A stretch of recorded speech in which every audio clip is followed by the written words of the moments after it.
Assalamualaikum warahmatullahi wabarakatuh. Alhamdulillah. Berarti sebelum ada Indonesia, ada apa? Nusantara. Nusantara ini merdeka kan? Ya kan? Awas, ingat cara berpikirnya. Merdeka sebelum datang ini. Ya kan? Merdeka sebelum datang ini. Artinya apa? Nah, jadi sebelum datang Portugis, keadaan kita itu merdeka, nenek moyang kita tinggal di Nusantara. Pertanyaan pertama, baik, pelan-pelan. Nusantara itu terbentuk dari komunitas apa? Jangan salah, 90% lebih itu Muslim. Cek ya, awas, hati-hati, pelan-pelan. Kan kita mau bicara tentang peran umat Islam. 90% lebih, kita ambil 90% itu Muslim.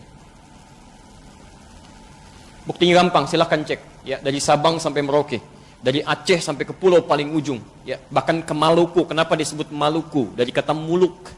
Muluk itu dari kata Malik. Malik itu kerajaan-kerajaan, kesultanan-kesultanan, diambil dari bahasa Arab. Ada Bacan, Ternate, Tidore, Ambon dan sebagainya. Artinya Islam semua. Islam, ya. 90% lebih Islam. Selebihnya sedikit Hindu, ada Hindu. Pelan-pelan. Sedikit Buddha, sedikit saja, ya. Baik. Kemudian animisme selebihnya. Animisme. 90% lebih Muslim. Ada apa lagi kira-kira? Nggak ada. Nggak ada, tapi bagus pertanyaannya. Kapan Kristen datang? Silahkan Anda cek. Di semua buku-buku sejarah tidak pernah disebutkan kapan Kristen datang. Tapi Anda akan temukan, kita objektif ya dengan pandangan ilmiah ya, kita tidak membahas agama tertentu dan sebagainya, kita sedang bahas sejarah. Anda akan lihat sejarah Islam datang ke Nusantara. Sejarah Hindu ada di Nusantara, sejarah Buddha ada di Nusantara, tapi tidak pernah ada buku sampai hari ini membahas kapan Kristen datang ke Nusantara. Sampai muncul saat ini. Ya. Nanti ada pertanyaan besar, nanti kita akan temukan di akhir. Nah, sekarang kalau pertanyaannya, kapan Kristen ada? Ya? Kemudian, pelan-pelan, apakah hanya 3 atau 4 ini saja kepercayaan yang muncul? Benar. Jadi, saat hidup dalam keadaan 90% Muslim, ada Hindunya, ada Buddhanya, ada animismenya, ternyata merdeka Nusantara, nggak ada masalah. Artinya apa? Artinya, mohon maaf, ketika umat Islam mendominasi dalam skup kerajaan, pemerintahan dan sebagainya, keamanan, kedamaian itu luar biasa, nggak ada masalah, nggak ada ribut-ribut, ya. Dengan Hindu kompak, dengan Buddha kompak, nggak ada masalah. Silahkan cek. Jangankan yang di Nusantara, yang di Goa saja, ya, di Goa Kekaisaran Sultan Mahmud, yaitu yang kompak dengan arah ke India, ada Buddhanya, itu perdagangan biasa, nggak ada masalah. Ya, saling terbuka saja, saling menghormati antar kepercayaan dan bisa nyaman ya dalam kehidupan bermasyarakat. Yang jadi persoalan ketika datang Portugis tahun 1511. Pertanyaan pertama, jangan berhenti sampai Portugis. Ini siapa Portugis ini? Dari mana mereka bisa datang? Siapa yang menyuruh mereka datang ke sini? Dapat dari mana informasinya? Nah, kita telusuri dulu sampai kita ketemu nanti aspek-aspek yang menjadikan banyak hal yang nanti berpengaruh dalam kehidupan berbangsa dan bertanah air kita sampai hari ini. Portugis datang tahun 1511 itu bukan tiba-tiba datang Bapak Ibu sekalian. Itu ada asal muasalnya. Ya. Dimulai dari tahun 1494 terjadi satu perjanjian yang disebut dengan perjanjian Tordesillas. Ya, Tordesillas. Apa perjanjian Tordesillas itu? Perjanjian Tordesillas ini perjanjian yang diprakarsai oleh seorang paus besar bernama, paus besar bernama Alexander ke-6. Ya. Setelah jatuhnya Granada dalam kekuasaan Muslim di Andalusia dengan bersatunya Raja Ferdinand dan Ratu Isabella. Keduanya bersatu, menaklukkan kerajaan Granada di akhirnya, singkatnya, habis Islam di Spanyol. Muslimnya maksudnya, ya. Habis Muslim di Spanyol. Jadi kalau ada waktu lagi lebih jauh, saya akan cerita bagaimana konversi agama berlaku pada saat itu, bagaimana orang-orang Islam telinganya dipotong, diinkuisisi, sampai darah itu naik sampai ke tinggi permukaan tertentu. Ya. Kita lihat teruskan saya dulu ke sini. Setelah selesai, ya, kemudian Paus Alexander ini mengumpulkan kekuatan-kekuatan pada saat itu, ya, tentara salib. Kemudian diberikan dekrit, dibuat perjanjian. Dikumpulkanlah 2 kerajaan besar yang punya jasa pada saat itu menaklukkan Granada. Ya. Satu kerajaan Portugal, kenal dengan Portugis. Ya, Ronaldo belum lahir saat itu. Kemudian Spanyol, Barcelona belum ada. Ya. macam-macam lihat. Tapi nanti ada kaitan loh ya, ada kaitannya. Ini Portugis dengan Spanyol. Keduanya dari Katolik. Ya. Di perjanjian Tordesillas ini, ya, kemudian difatwakan oleh Alexander yang ke-6 supaya keduanya ini melakukan ekspansi ke wilayah muka bumi dengan membawa misi 3G. Awas, ini nyata ya. Maka dibagi bumi itu ke dalam dua bagian. Jadi oleh Paus Alexander ke-6, bumi dibagi kepada dua bagian. Ada bagian barat, diminta kepada Spanyol untuk melakukan ekspansi ke sini. Ya. Kemudian bagian timur dimintakan kepada Portugis untuk bisa mengekspansi. Misi mereka langsung diberikan oleh Paus Alexander ke-6 disebut sebagai misi suci dengan misi 3G. Jadi 3G dulu sudah ada. Ya. Hati-hati ya. Apa misinya? 3G yang dimaksudkan, satu, gold. Ya. Awas, mencari emas, cari pemasukan, kan? Kalau ke kita nanti nyari rempah-rempah, ya. Ada emas, emas hitam, ada emas hijau yang teh, gitu kan? Ada kopi dan sebagainya, semua digali. Ini poinnya. Kedua, glory. Hati-hati, dia berekspansi, menyebarkan, ya, menyebarkan ajaran, menyebarkan wilayah, ya, mencaplok dan sebagainya. Ini misinya ini, hati-hati ya. Yang ketiga, gospel. Ini gospel, membawa misi Katolik. Ya. Ini pelan-pelan, misi Katolik ini dibawa, menyebar ke seluruh dunia dengan kesepakatan perjanjian Tordesillas oleh dua kerajaan ini. Di ketika Portugis datang ke Nusantara pada tahun 1511, ini puncak 3G ini memang dibawa, tiga-tiganya. Ya. Pelan-pelan. Jadi ketika mereka datang 1511, asalnya nyasar dulu Pak. Nyasar dulu ya.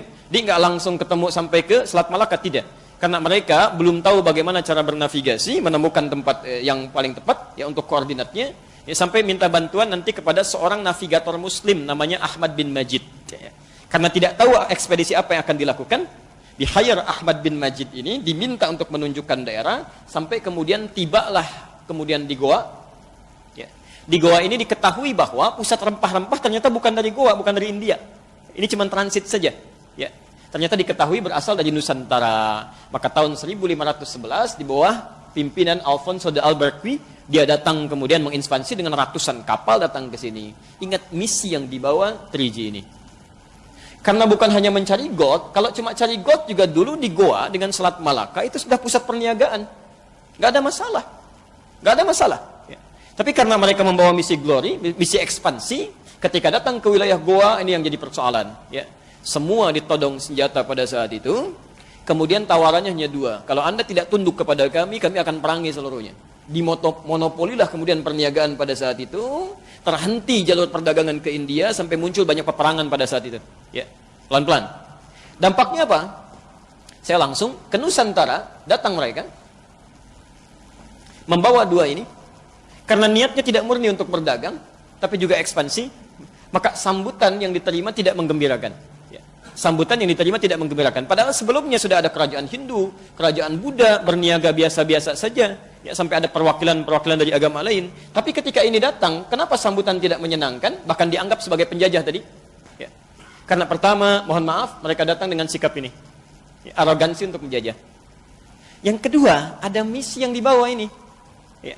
Yang langsung bertentangan dengan 90% umat Islam yang hadir di dalamnya. Ya. Apa yang terjadi? Ini yang mau saya gambarkan. Ketika mereka datang pertama kali, itu langsung yang dilakukan diantaranya membangun pusat ibadah. Yang diberi nama dengan bahasa Portugis atau bahasa Latin dengan nama igreja. Igreja. Ya, igreja. Nanti lisan orang lokal menyebut igreja, hilang i-nya menjadi gereja sampai sekarang. Jadi gereja itu asalnya bukan bahasa Indonesia, ya, tapi dari bahasa Latin. Ya. Di mereka bangun pusat ini, kemudian mereka melakukan ekspansi, ya. Sehingga disebutlah pada saat itu penjajah, ya, dengan membawa kepercayaan yang berbeda. Nah, setiap kali mereka datang ke sini untuk beribadah, salah satunya, ya, itu 2 hari setelah umat Islam menunaikan ibadah setiap pekannya. Ya. Antum kalau pekanan ibadah dalam kepercayaan Islam, dalam agama kita, di hari apa? Jumat. 2 hari setelah hari Jumat hari apa? Tuh, sudah salah. Nggak ada hari Minggu. Nggak ada hari Minggu. Ya, nggak ada. Dari dulu, itu bahasanya nggak pernah ketemu Minggu. Namanya Ahad. Kapan ketemu Minggu? Ketika orang-orang Portugis ini ingin ibadah ke gereja, kan dalam kepercayaan Katolik salah satunya, ketika akan menyembah Tuhannya tidak langsung kan? lewat perantara. Ya. Kalau kita mau mohon ampun kan langsung sama Allah istighfar ya. Dalam Katolik tidak. Mereka harus datang ke perwakilan, ke Bapa, melakukan penebusan dosa. Ngaku lewat situ baru oleh Bapa dimohonkan. Jadi nggak bisa langsung. Ya karena Bapa orang suci, yang ini kotor nggak bisa langsung kepada yang suci, nggak nyambung. Jadi harus lewat orang suci dulu. Ya, jelas ya? Walaupun Bapa ini kalau salah juga nyambungnya kemana belum jelas juga. Ya. Baik. Tapi poinnya adalah, jadi ketika mereka akan menyembah, itu tidak langsung harus melewati orang suci. Orang suci pada saat itu yang dikenal bernama Santa Domingo. Santa Domingo. Santa Domingo. Ya. Jadi ketika mereka 2 hari setelah orang Islam pergi ke gereja, orang bertanya ini mau kemana? Ya. Itu mau ke Santa Domingo, nyembah Santa Domingo. Ya. Orang kita kan dari dulu sampai hari ini itu senang menyingkat-nyingkat kalimat. Ya. Coba perhatikan, Santa Domingo, Domingo, Domingo jadi minggu pada akhirnya. Ya kan? Domingo, Domingo, Domingo, Minggu. Dari sinilah muncul istilah hari Minggu. Sampai hari ini mereka mingguan itu ibadah. Ya. Awal mula datang mereka membawa satu agenda besar untuk melakukan pembelengguan atau penjajahan yang disebut sebagai penjajahan pertama. Tapi kenapa di buku sejarah itu selalu terhenti sampai terhenti sampai poin nomor 2 saja. Mencari rempah-rempah, melakukan penjajahan. Dan ini tidak pernah dibahas. Ya, karena itulah sampai hari ini di sekolah-sekolah tidak akan pernah diajarkan dari mana munculnya agama Kristen di Indonesia. Tidak akan pernah ada. Ya, karena memang muncul lewat penjajahan yang sebelumnya tidak ada sama sekali. Dan ini yang membuat kekacauan pada saat itu, ya, dengan misi-misi yang datang. Ya, pelan-pelan kita tidak ingin menunjuk agama tertentu, tapi kita hanya membahas secara ilmiah. Jelas sampai sini? Oke, pelan-pelan ini datang sampai kemudian ketika mereka menguasai beberapa tempat, ada paksaan-paksaan. Karena misinya gospel, di gospel itu kan mengembalikan domba-domba yang tersesat. Ya, hati-hati itu. Jadi antum ini domba-domba nih, kalau masih tersesat gitu ya, harus dikembalikan ya, balikan ke kandangnya, walaupun kejauhan. Jadi kalau dalam Anda lihat, saya punya koleksi Bible, saya punya koleksi juga. Saya dari Barnabas saya punya di rumah ya. Ada Barnabas dari Bible beberapa versi sampai ke kitabnya orang Yahudi. Anda akan lihat di kitab mereka aja diterangkan ya, agama Kristen itu yang sekarang disebut Kristen atau Nasrani itu hanya boleh disebarkan di sekitaran Palestina aja. Nggak boleh keluar dari situ. Jadi kalau nyampe ke Indonesia itu kejauhan. Harusnya di situ aja, nggak boleh keluar. Ya karena yang harus diambil itu hanya diluruskan, kembalikan ke tempat-tempat di mana Nabi Isa alaihissalam itu dilahirkan, sekitaran itu aja. Ya, Bethlehem dan sekitarnya. Ya. Yang jadi persoalan sekarang, ketika datang karena punya misi tadi, maka mulai ngajak-ngajak. Tidak cuma sekedar ngajak. Ya, ada yang dipaksa, ada yang kemudian jadikan budak, ada yang diajak ke gereja. Dalam bahasa Arab, gereja disebut dengan kanisa. Dan orang tua kita dulu sebelum ada Indonesia, itu terbiasa dengan bahasa Arab.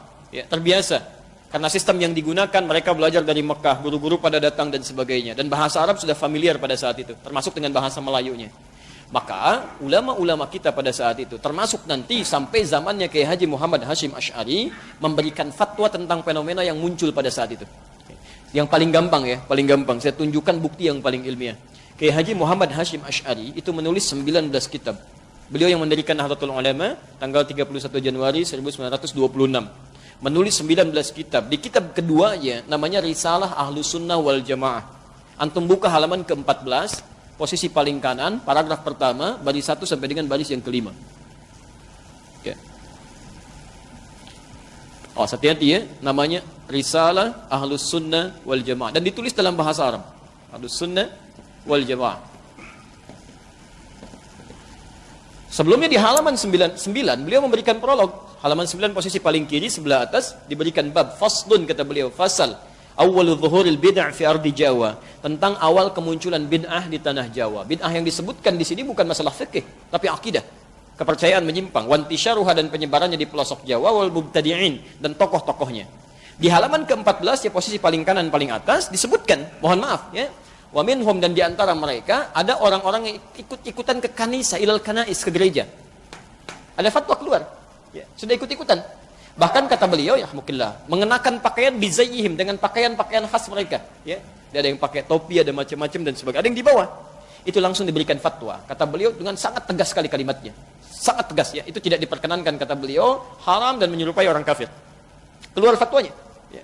Nah, ini maksud saya ingin sampaikan bahwa ulama-ulama yang merespon nanti ketika melawan penjajahan ini, motifnya bukan hanya sekedar ingin mengambil makna nasionalisme, bukan. Ya.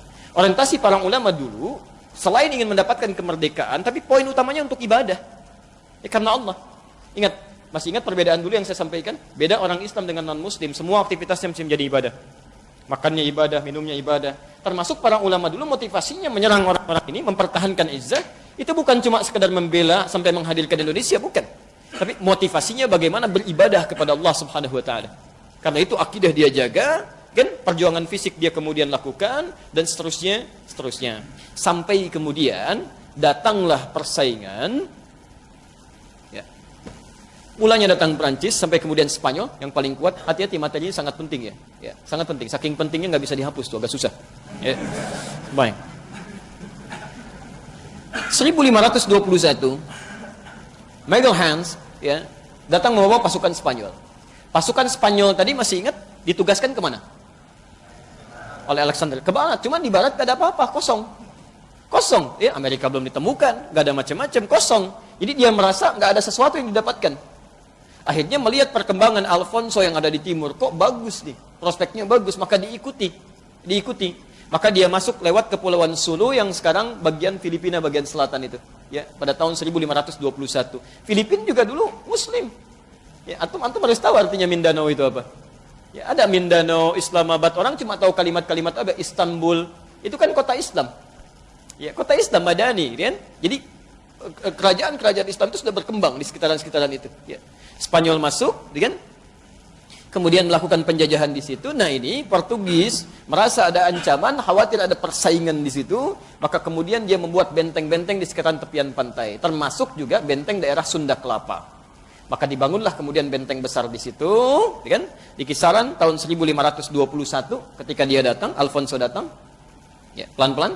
Miguel Hans maksud saya datang ke sini 1521, mereka bangun kemudian benteng besar di Sunda Kelapa. Sekarang Sunda Kelapa daerah mana? Jakarta. Tahu dari mana Jakarta? Dulu Jakarta nggak ada. Jakarta nggak ada. Disebutnya Sunda Kelapa. Ya, dalam proses itu kemudian apa yang terjadi? Karena sudah mulai datang ke daerah sini, ya, pelan-pelan, membawa misi-misi yang tadi juga, orang dipaksa bikin benteng, akidah sudah dihancurkan, merampas macam-macam, maka kalau Anda baca sejarah, daerah Sunda Kelapa ini, bukankah perpanjangan dari mulai ke Banten, sampai ke Cirebon, sampai Pajajaran kan? Baik, penguasa saat itu siapa? Hati-hati, kekuasaan pada saat itu bukan cuma Siliwangi, cucunya yang pegang. Ya. Prabu Siliwangi kan nama aslinya Pamanah Rasa, kan? Pamanah Rasa itu menikah dengan siapa? Antum apa yang dibaca? Jadi Prabu Siliwangi itu namanya Pamanah Rasa, dia penguasa kerajaan Pajajaran sampai luar biasa, luas kekuasaannya ya, dari ujung wilayah Banten sampai ke Ciamis sana, sampai nyebrang lagi hampir ke Jawa ke sana. Ya, itu Masya Allah, beliau seorang Hindu asalnya. Tapi ketika kemudian melihat-lihat ya, keadaan-keadaan wilayahnya sampai ke daerah Karawang, ditemukan seorang perempuan cantik luar biasa, bersih, tertutup auratnya, beda dengan perempuan Hindu yang lainnya. Ya, siapa dia? Dikenal dengan Nyai Subang Larang. Sedang membacakan ayat-ayat yang tidak pernah didengar sebelumnya. Ya, ternyata sedang baca Quran. Nyai Subang Larang itu murid seorang syekh besar yang baru pulang dari Mekah. Mekah disebut dengan Ummul Qura, dikenal dengan Syekh Qura. Syekh Qura itu nama aslinya Syekh Hasanuddin. Belajar dari situ, ketika melihat jatuh cinta ingin menikah. Disyaratkan kalau ingin menikah dengan saya, Anda harus masuk Islam. Masya Allah, ibu deh ya. Ibu seorang perempuan, ditaksir seorang raja, gitu kan? Yang apa saja bisa dilakukan, tapi dia dengan imannya bisa mengatakan, kalau ingin nikah dengan saya, masuk Islam. Terbayang nggak? Ya? Ada raja, punya kekuasaan, datang ke rakyatnya, kata rakyatnya, mau nikah dengan saya, masuk Islam. Bagaimana iman itu bisa dipegang dengan kuat? Ya. Maka saya persingkat, menikah dengan Nyai Subang Larang, dia masuk Islam, punya anak, tahun 1423 lahir anak pertama, diberi nama Walang Sungsang. Ya. Walang Sungsang. Itu dulu biasanya orang-orang dulu, yaitu memberi nama anak-anaknya sebagian dari pengaruh animisme dengan nama-nama binatang. Ya, persis di tahun-tahun jahiliyah dulu kan. Ada yang diberi nama Khimar, Usama, ya kan? Asad itu kan si singa, si keledai, macam-macam dan sebagainya. Oke? Oke, 1426 lahir adiknya perempuan diberi nama Rara Santang. Rara Santang. Itu 426. Kemudian 1427 tahun kemudian lahir lagi adiknya bernama Raja Sengara. Raja ya, Sengara. Baik. Begitu lahir langsung melotot mungkin ya, agak sangar. 1427. Nah, yang lebih singkat lagi kemudian ini seluruhnya masuk Islam. Ketika masuk Islam kemudian hijrah ke Mekah untuk berhaji, Walang Sungsang dengan adiknya dulu Rara Santang ini tinggal. Ya. Ketika hijrah ke Mekah itulah berganti nama, walang sungsang berubah menjadi Abdullah Iman. Abdullah Iman. Sementara Rara Santang berubah nama menjadi, Syarifah Mudaim. Syarifah Mudaim. Ini Syarifah, yang ini Abdullah Iman. Qadarullah ketika selesai menunaikan haji, saat akan berangkat berkemas pulang, bertemulah kemudian di perjalanan dengan seorang pemuda tampan berasal dari Mesir, namanya Syarif Abdullah. Syarif Abdullah ini siapa? Syarif Abdullah ini ternyata satu di antara dua anaknya, salah satu ulama besar yang sedang mendakwahkan Islam di Nusantara, dikenal dengan Wali Songo. Ada yang dari Mesir namanya Ahmad Jumadil Kubra. Ahmad Jumadil Kubra punya dua orang anak. Satu yang ada di Nusantara di bawah bernama Maulana Ishaq. Dari Maulana Ishaq ini nanti turun ke Haji Ahmad Dahlan dengan Kiai Haji Muhammad Hashim Asy'ari, ya, nanti kita di akhir kalau mau bacakan nasabnya. Kemudian dari satu lagi bernama Syarif Abdullah yang tidak diajak ke Nusantara, tapi sedang sibuk kemudian dia belajar sampai menunaikan haji ke Mekah. Di Mekah inilah bertemu dengan Syarifah Mudaim, jatuh cinta ke sini, minta izin menikah, dinikahkan kemudian oleh kakaknya, diboyong ke Mesir. Di Mesirlah berumah tangga sampai selama 20 tahun, lahir anak diberi nama Syarif Hidayatullah. Dialah yang belajar nanti di Mesir sampai ke Ibnu Athaillah As-Sakandari dan sebagainya. Ketika selesai itu pulang, ini Abdullah Iman pulang duluan, diberikan wilayah oleh Prabu Siliwangi dikenal dengan Pamanah Rasa, sampai singkatnya dikenal dengan Cirebon sekarang. Dulunya Lemah Wungkuk. Ya, cuma dia satukan, ada dua riwayat di situ, ada orang yang senang mengambil udang rebon itu, ya, sehingga dicampur dengan air disebut dengan Cirebon. Ya, ada riwayat yang mengatakan dari Caruban. Caruban itu campuran, karena ketika datang ke Lemah Wungkuk ada etnis-etnis yang berbeda. Ada Arab, ada sebagian Cina, ada orang lokal. Ketika dicampurkan dari Caruban, lisan orang kemudian berubah jadi Cirebon. Ya, dan itu kemudian yang dikelola oleh Abdullah Iman. Setelah 20 tahun Syarif Hidayatullah pulang, saat pulang bertemu kakeknya, sedang berada di Gunung Jati. Maka singkatnya diberikanlah kemudian kewenangan untuk mengatur dari Gunung Jati. Maka dikenal dengan Sunan Gunung Jati. Ya, nanti punya dua orang anak perempuannya dinikahkan dengan panglima besar, hebat, luar biasa, dan soleh dekat dengan Allah. Dikenal dengan Fathullah. Lisan orang kita menyebut dengan Fatahillah, nanti Portugis yang akan menyebut dengan Faletehan. Sunan Gunung Jati inilah kemudian yang mengontrol wilayah-wilayah, menyatukan dengan Banten, yang saat itu dipegang oleh Hasanuddin, bagian dari keluarganya juga. Kan? Nah, ketika melihat Portugis masuk ke sini, sudah mulai mengacau, termasuk ke Artidah dan sebagainya, maka diutuslah Fathullah atau Fatahillah, atau yang disebut dengan Faletehan, untuk bisa mengimbangi, bahkan bisa menghancurkan dan melepaskan Sunda Kelapa dari jajahan Portugis. Singkatnya pada tanggal 22 Ramadan 933 Hijrah, bertepatan dengan 22 Juni 1527, 25 Juni 1527, 25 Juni atau 22 Ramadan, ya, Ramadan 933 Hijrah. Dengan izin Allah Subhanahu wa taala ini ditaklukkan. Anda harus ingat sebelum berangkat itu Masya Allah mereka kaidah-kaidah jihad. Berwudu dulu, kan? Kemudian salat, memohon kebaikan pada Allah Subhanahu wa taala, membersihkan niat. Dengan izin Allah ditaklukkanlah ini. Ketika ini selesai, ditaklukkan, selesai singkatnya Portugis kalah, maka mereka mulai berpikir, apa yang akan kita namakan dengan nama kota ini? Maka setelah mereka merenungkan, tidak mungkin ini terjadi kecuali karena izin Allah Subhanahu wa taala. Dalam Islam tidak ada penyerangan. Ya, tidak ada penyerangan, tidak ada tembak lukai orang, tidak. Hanya bertahan dalam kebaikan. Karena itu Islam tidak pernah mengenal ekspansi, tapi disebut dengan Fathu Makkah, pembukaan kota Mekah. Kita harus buka Sunda Kelapa ini, karena ini daerah kita dijajah oleh orang. Kita harus buka lagi. Ya, maka di Quran ada surah Al-Fatah, surah ke-48, terinspirasi dari situ ayat pertamanya inna fatahna laka fatham mubina. Terenungkan dari sini tidak mungkin kalau dengan izin Allah kita mendapati fathah ini. Maka diberi namalah kemudian nama Sunda Kelapa ini dengan Fatham Mubina. Fatham Mubina itu kemenangan yang sangat luas, ya. Dalam bahasa lokal disebut dengan Jayakarta. Jadi Jayakarta itu bahasa Quran. Jayakarta, yang kemudian akan disingkat menjadi Jakarta. Kemudian hari sampai hari ini, ulang tahun Jakarta sampai hari ini sebagai syukur nikmatnya itu dilekatkan pada tanggal ini. Ya. Jadi sebetulnya bukan, maaf ya, dari kemerdekaan atau disebut sekarang ulang tahun Jakarta, itu hakikatnya sebetulnya pembebasan Sunda Kelapa yang menjadi Jayakarta dengan izin Allah Subhanahu wa taala, bukan cuma pembebasan dari penjajah, bukan. Ya, ada pembebasan dari akidah, dari macam-macam dan sebagainya. Karena itu orang-orang yang paham sejarah, para kiai, para ulama dan sebagainya, mereka Masya Allah sangat nangis gitu ya. Kalau kemudian Jakarta ada sesuatu yang terjadi yang tidak dikehendaki. Ya, ada persoalan-persoalan akidah dan sebagainya dan sebagainya. Itu turunan yang lain. Saya tidak mau bicara lebih jauh ya. Baik. Nah, saya mau turunkan ke sini pelan-pelan. Cuma apa yang terjadi ketika Portugis mulai melemah, datanglah Belanda. Ya, Belanda ini asalnya Bapak Ibu sekalian, itu kecil Pak Bu, nggak kuat. Dia itu Protestan, ya Protestan. Jadi kalau Portugis itu Katolik, ya, kemudian Spanyol Katolik, Prancis Katolik, kalau Belanda itu Protestan. Asalnya Belanda ini cuma punya tugas untuk menyalurkan rempah-rempah yang telah didapatkan oleh Portugis untuk disalurkan ke Eropa bagian utara. Hanya nanti dalam satu perjanjian di kisaran tahun 1600, ya, 1638 ada satu perjanjian, ya. Perjanjian ini nanti membebaskan mereka ya, dari jajahan Prancis pada saat itu, ya, dan Spanyol. Jadi Belanda itu pernah dijajah Spanyol, Pak, Bu. Ya, pernah dijajah Spanyol, pernah dijajah Spanyol. Jadi Protestan dijajah oleh Katolik.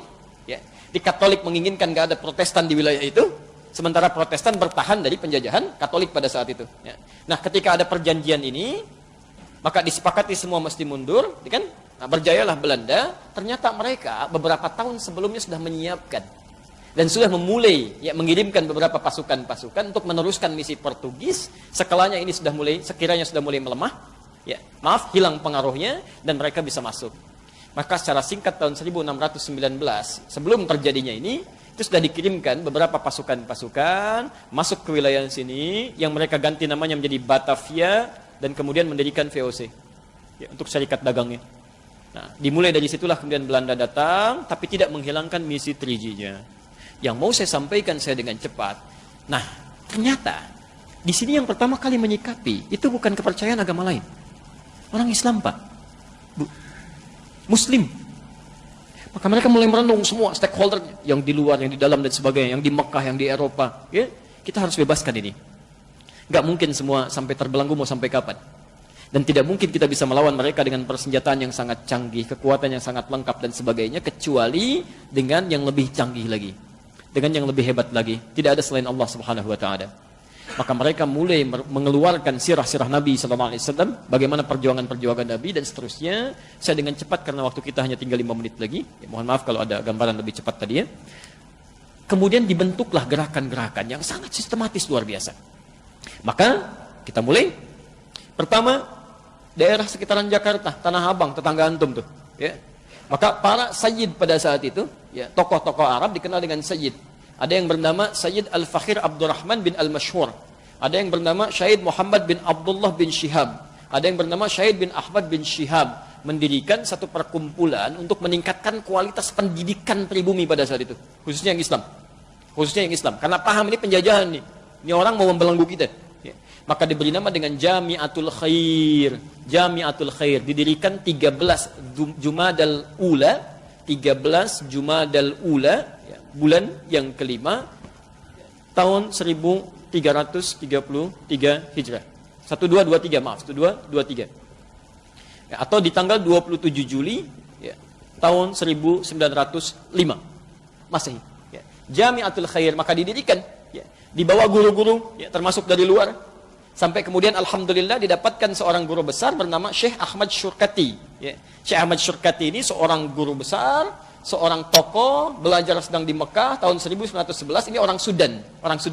Di-hire, mau datang ke Nusantara mengajar anak-anak kita. Di antara yang diajar itu nanti ada Kiai Haji Ahmad Dahlan, ada tokoh-tokoh yang lainnya dan sebagainya. Syurkati dari bahasa Sudan, syur artinya kitab, katiatnya banyak. Yang punya banyak penguasaan kitab. Termasuk ayahandanya banyak menguasai kitab. Ya. Maka itulah yang mulai mendidik ya, bagaimana caranya nanti muncul tokoh-tokoh di masa depan yang akan belajar dengan tingkat intelektualitas paling tinggi.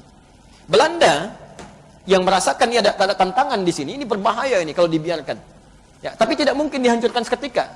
Kenapa? Karena pengaruhnya luas. Ya, pengaruhnya banyak sekali. Maka yang paling gampang adalah dibuat saingan supaya dipecah ini. Dibangunlah dari orang lokal, ditunjuk seseorang, ditokohkan dia, singkatnya bagaimana membuat ini padam. Maka dibuatlah persaingan di tanggal 20 Mei 1908. Maka dibuat satu nama baru, uniknya begini, ini Belanda ini sampai begini cara berpikirnya. Buat aja nama yang sama. supaya meningkatkan nasionalisme, ya, maksudnya kesuku-sukuan pada saat itu. Jamiatul Khair, ya, dalam bahasa lokal jamaah kebaikan, ya. Dalam bahasa Jawa disebut dengan Budi Utomo. Maka didirikanlah satu organisasi bernama Budi Utomo tahun 1908 dengan tokohnya bernama Dr. Sutomo yang sebetulnya bukan nama aslinya Dr. Subroto, kemudian berubah menjadi Dr. Sutomo. Oke? Di Bong Tomo itu kemudian dipilih, ditetapkan, sebetulnya asalnya itu bikinan Belanda atas usulan dari Praja Serang yang pada saat itu diusulkan harus dibikin seperti ini. Ya, dibuatlah, ini akan menggemparkan barangkali sebagian informasi yang muncul. Tapi nanti saya tunjukkan di mana informasi ini berada dengan bukti yang sangat ilmiah. Ya. Maka diciptakan ini untuk menghambat perkembangan Jamiatul Khair, termasuk menghilangkan isu-isu nasionalisme untuk membentuk kesatuan kemerdekaan. Maka setiap turunan dari sini muncul 1911, ya. Kemudian Syarikat Islam, asalnya Syarikat Dagang Islam, dipelopori oleh Kiai Haji Samanhudi. Yang diteruskan nanti kemudian dengan munculnya HOS Cokro Aminoto. Asalnya Cokro Aminoto, cuman setelah menunaikan haji, Umar Said tambah haji. Haji Umar Said Cokro Aminoto. Ya? Jadi secara bersamaan, ada yang di Jakarta, ada yang di Surakarta Samanhudi, ada yang di Surabaya, HOS Cokro Aminoto. Ya kan? Ini semua bergerak bersamaan, dan sekali lagi takut Belanda. Takut ini kalau berkembang luas nih bahaya pergerakan ekonomi ini. Dikhawatirkan seperti terjadi revolusi Cina yang terjadi tahun 1911 diprakarsai oleh Dr. Sun Yat-sen. Ya, mereka bisa berhasil karena ditopang oleh Cina Muslim, Pak. Ya, Cina itu dulu, ya. Cuma sekarang sejarahnya dirubah. Kalau antum lihat film-film revolusi Cina itu, ya, itu yang ada Donnie Yen dan sebagainya, gitu kan? Yang kemarin beberapa pekan lalu ditayangkan itu sudah berubah itu. Yang ditampilkan baratnya, ya, bukan sisi kebaikannya. Nah, ini mereka khawatir, maka dibuatlah saingan Syarikat Dagang Islamiyah. Ya. Jadi yang ini dibuat Budi Utomo, yang sana dibuat Syarikat Dagang Islamiyah. Tapi ternyata dengan izin Allah, siapa yang tulus itu yang langgeng. Ini langgeng, yang dua tadi hancur. Coba antum bisa nggak temukan sampai sekarang? Saya mohon maaf ya. Alumni dari sini, Jamiatul Khair, Kiai Haji Ahmad Dahlan, bisa mendirikan Muhammadiyah. Berapa sekolah yang telah beliau bangun? Sampai hari ini. Universitasnya, rumah sakitnya, segala ini didirikan dari sini. Sampai mendirikan Muhammadiyah itu pada tanggal berapa? 8 Zulhijjah 1330 Masehi, 18 November 1912, ya. 1330 Hijriah, 1912 Masehi. Baik, itu sampai sekarang ada. Tapi apakah saya mau tanya, antum pernah dengar nggak sampai sekarang sekolah Bung Tomo, Ormas, sampai nggak ada, karena itu bikinan. Dan yang paling menarik, dalam setiap konferensi Yong Java dan sebagainya, itu selalu mengatakan tidak boleh ada persatuan, nggak ada bangsa Indonesia. Kalimat bangsa Indonesia itu dibawa oleh orang-orang alumni sini. Dan termasuk yang paling menarik, salah satu muridnya, Haji Umar Said Cokro Aminoto, adalah Insinyur Soekarno. Itulah yang dilatih oleh Soekarno. Dilatih oleh Cokro Aminoto, bagaimana cara berorasi, bagaimana cara memetakan dan sebagainya, sampai dengan singkatnya, diraihlah kemerdekaan itu. Tidak banyak orang tahu bahwa Jalan Pengangsaan Timur nomor 56 itu, ketika akan melakukan satu hal yang sangat dicatat dalam sejarah yang disebut dengan proklamasi itu, rumah itu diwakafkan oleh orang Islam, orang Arab, keturunan Yaman, yang kemudian oleh Bung Karno diberikan penghargaan, langsung nulis surat langsung ditandatangani oleh beliau sendiri. Itu orang Islam yang punya, yang sekarang jadi Gedung Merdeka itu, ya, seterusnya. Itu orang Islam yang punya, diwakafkan sampai diberikan madu Bung Karno sebelum beliau proklamasi dan setelahnya. Ya. Jadi kalau Anda bertanya kemudian, bagaimana sikap seorang Muslim dalam menyikapi kemerdekaan ini, kita kembalikan. Ya. Bahwa merdeka itu kan tidak diraih. Mohon maaf ya, bukan dengan perjuangan semata. Kalau berjuang banyak yang berjuang. Tapi ketika mereka berjuang tidak dapat apa-apa. Mereka berjuang dengan kalimat tauhid. Saya mau tunjukkan cepat. Antum pernah lihat nggak? Pernah dengar? Ketika Insinyur Soekarno, Bung Hatta dan sebagainya ditahan oleh Belanda di sana Yogyakarta, kemudian dibuang sampai ke Bangka. Siapa yang berjuang? Yang gerilya siapa? Jenderal Besar Sudirman. Siapa itu Jenderal Besar Sudirman?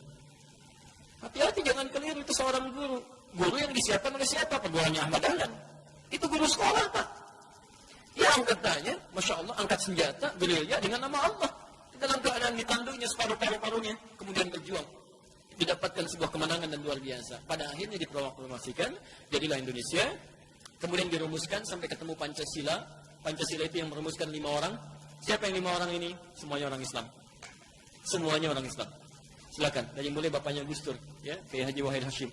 Kemudian nanti ada Ki Bagus Hadikusumo, ada Mr. Kasman Singo Dimejo. Semuanya orang Islam. Sampai disebutkan dari situ sila pertamanya apa? ketuhanan yang Maha Esa, dan tidak ada tafsir lain dari ketuhanan yang Maha Esa kecuali kepada Allah Subhanahu wa taala. Jadi intinya seperti orang-orang dulu mendapatkan kemerdekaan dengan kalimat tauhid, dengan kalimat Allahu Akbar, mereka tingkatkan ibadahnya, salatnya, puasanya, macam-macamnya, maka seharusnya kita dalam mengisi makna kemerdekaan ini khusus bagi seorang muslim adalah dengan meningkatkan ketakwaan dan ibadahnya kepada Allah Subhanahu wa taala.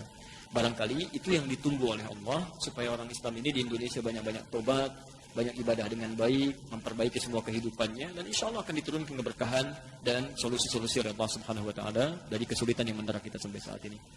Itulah, dan tidak cukup dengan amin, karena kita harus mulai bagaimana kita bisa meningkatkan semuanya itu, ya. Apa yang saya sampaikan, saya kasih satu buku saja, namanya Api Sejarah, ya, karangan Profesor Ahmad Mansur Surya Negara. Dan ada 586 halaman, yang jilid pertamanya warna hitam. Keterangan saya tentang Portugis dan seterusnya itu ada di halaman 156 sampai halaman 160.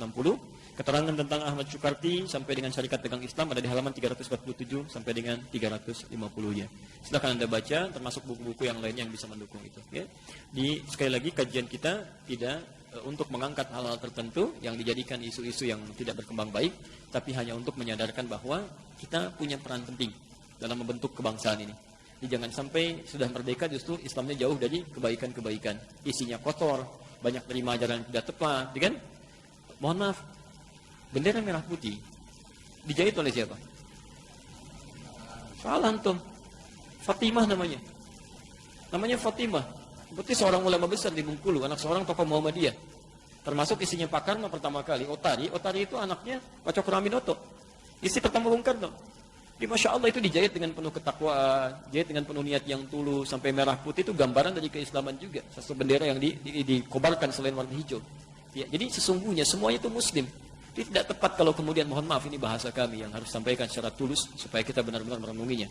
Tidak tepat bendera yang dijahit dengan penuh keimanan, ketakwaan, dikorbankan dengan darah para syuhada, kemudian tiba-tiba diarak dengan kereta yang dihadirkan dengan melalui proses kemusyrikan. Kemusyrikan itu luar biasa.